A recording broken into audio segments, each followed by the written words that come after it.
Good morning, students. Today we are going to discuss four different classes of kingdom fungi, which are classified on the basis of the type of mycelium of fungi as well as the mode of reproduction present in them. So, as I mentioned earlier, also the kingdom fungi is classified into four different classes. One by one, today we have to discuss all these four classes. So, the first class of kingdom fungi is phycomycetes. Okay, the members of phycomycetes are found in aquatic habitats and decaying wood in moist and damp places or obligate parasites on the plants. So I mean to say that कि phycomycetes जो आपकी fungi की class है इसमें जो members मिलते हैं all the members are मतलब mostly the members are aquatic in nature मतलब बहुत सारे जो members हैं वो aquatic habitat में पाए जाते हैं and मोस्टली ये डिकेइंग वुड के ऊपर भी हो सकते हैं। ऐसी वुड जो कि मॉइस्चर में रखी गई है नमी वाली जगह पे यहाँ है। और इसके अलावा जो डैम प्लेसेस हैं तो डैम प्लेसेस के ऊपर भी आपको फाइकोमाइसिट्स फंगी दिखाई दे सकती है। और कुछ एक इसमें से पैरासाइट्स हैं। कहने का मतलब ये कि मोस्टली जो है वो एक्वेटिक हैबिटेट में देखने के लिए मिलते हैं, कुछ आपके मॉइस्ट और डैम प्लेसेस में देखने के लिए मिलते हैं, कुछ आपके एज अ डिकेइंग वुड के ऊपर भी दिख सकते हैं और कुछ आपको पैरासाइट्स के प्लांट्स में पैरासाइट के तौर पे भी नज़र आ सकते हैं। Now we are talking about the mycelium. The mycelium is aseptate और कोइनोसाइटिक। नाउ इसका जो माइसीलियम है यानी जो इसका हाइफी होगा, हाइफी क्या होगा, कोइनोसाइटेड होगा यानी एसेप्टेड होगा, मल्टी न्यूक्लिएटेड होगा जिसके बीच में कोई पार्टिसिपेशन नहीं होगा। Now mode of reproduction, if it reproduces asexually तो asexual reproduction can take place by zoospore और aplanospores aplanospores sorry if asexual reproduction is going to take place तो एसेक्सुअल रिप्रोडक्शन जो है या तो जू स्पोर्स के थ्रू होगा एंड जू स्पोर जो होंगे वो मोटाइल स्पोर होंगे यानी कि वो उनके पास कैपेबिलिटी होगी कि वो लोकोमोशन कर सकते हैं। वहीं एप्लेनोस्पोर भी इसमें बनते हैं और एप्लेनोस्पोर जो होते हैं ये नॉन मोटाइल होते हैं, they are not able to change their mean position. These spores are endogenously produced into the sporangium. और ये स्पोर कहाँ बनते हैं, कहाँ ये प्रोड्यूस होते हैं, these spores are produced endogenously. Endogenously मतलब जो स्पोरेंजियम होगा यानी sporangium means spore mother cell जो होगी उनके अंदर, एंडोजीनियसली मतलब इनके अंदर ही इनकी फॉर्मेशन होगी। Now zygospores are found by fusion of two gametes. वहीं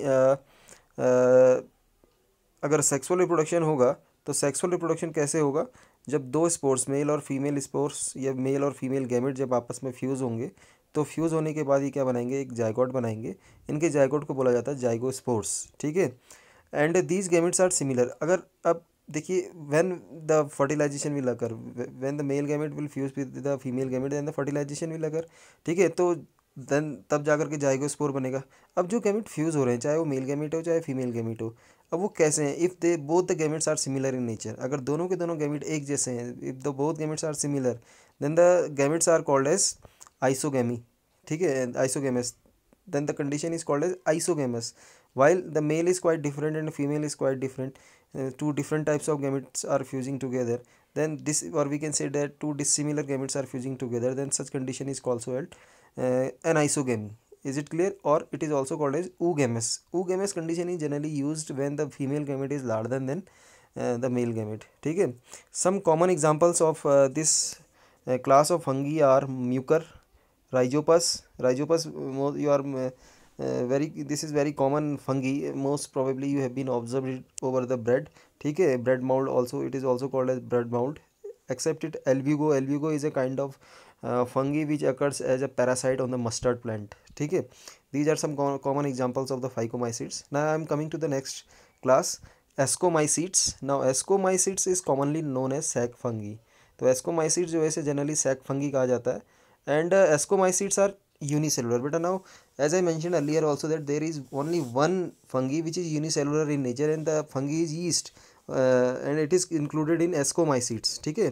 the scientific name of yeast is Saccharomyces cerevisiae, ठीक है। and except it there are multicellular fungi also like penicillium, and they are basically saprophytic, decomposers, parasitic and coprophilous. Now I think I have to tell you that what is the meaning of saprophytic, those who are feeding on dead and decaying material.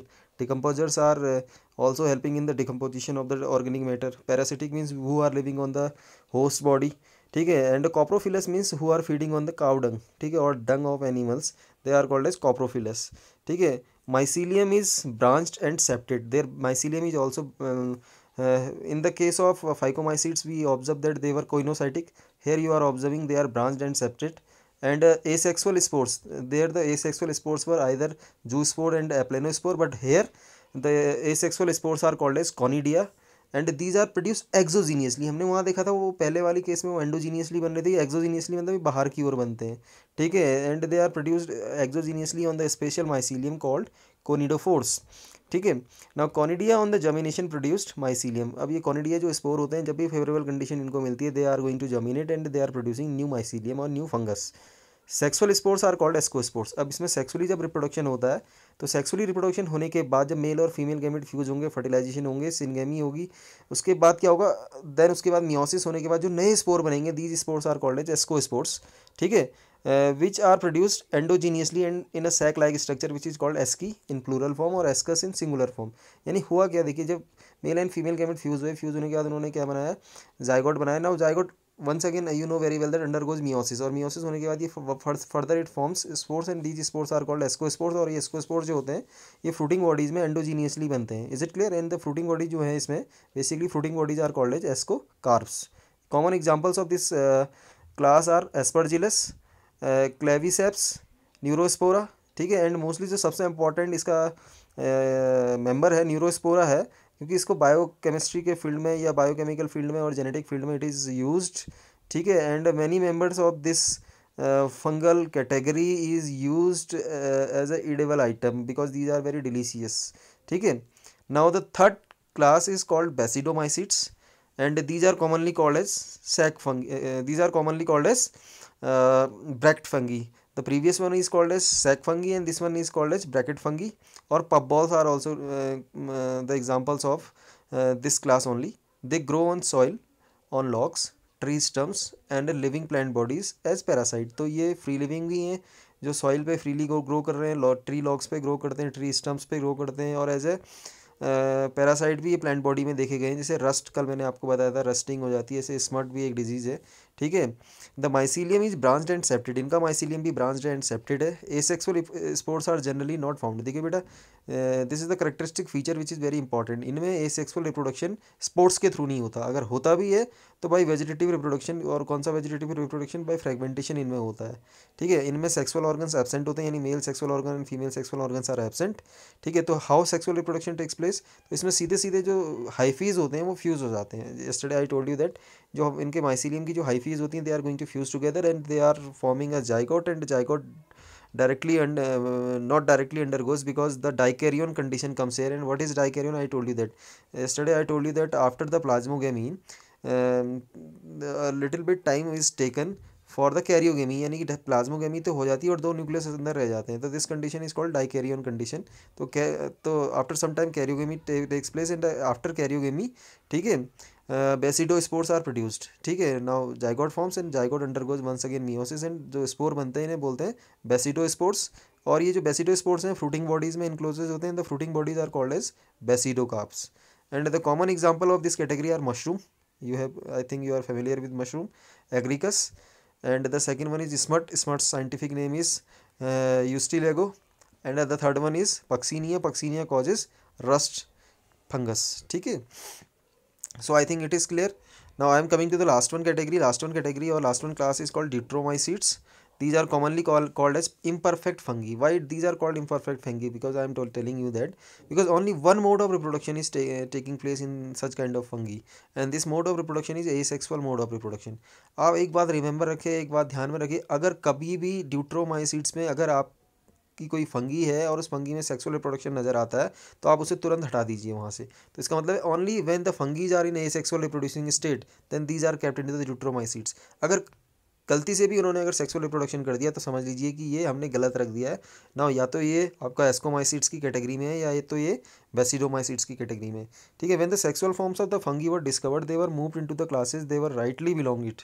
It is possible that it is also possible that the asexual and vegetative stage has been given a name and placed under the Deuteromycetes, and the sexual stage another and placed under the another class. Later, when the linkages were established, the fungi were correctly identified and moved out to the Deuteromycetes. So I think it's clear. only these can reproduce with the help of the asexual reproduction. If they are reproducing by sexual reproduction, then we can't say that these are deuteromycetes, because they might have to be shifted. अगर ये ascocarp बना रहे हैं तो ये ascomycetes में जाएंगे, बेसिडोकार्प बना रहे हैं तो बेसिडोमाइसिट्स में जाएंगे. Is it clear? ठीक है. Now the deuteromycetes reproduce only by asexual spores, और इसमें केवल एसेक्सुअली रिप्रोड्यूसिंग स्पोर बनते हैं, and these are called as asexually spores like ascomycetes. इनके भी asexual reproduce को हम बोलते हैं conidia, and the mycelium is septate and branched. Some members of saprophytes are parasites while large number of them are decomposers. So इनमें से बहुत कम जो है parasites होते हैं और काफ़ी ज़्यादा जो है आपके decomposers होते हैं, and they help in the decomposition of litter and help in the mineral cycling. तो एक जो आपका waste material है उसको decomposition में help करते हैं and minerals की recycling में help करते हैं. And some of the common examples of this category are Alternaria, Coleototrichum and Trichodoma. So I am repeating once again, Alternaria, Coleototrichum and Trichodoma are the common examples of this class of fungi. I think this is enough for today. Now repeat it again and again, again and again. If still you have any difficulty or doubt, you can directly ask to me. Thank you.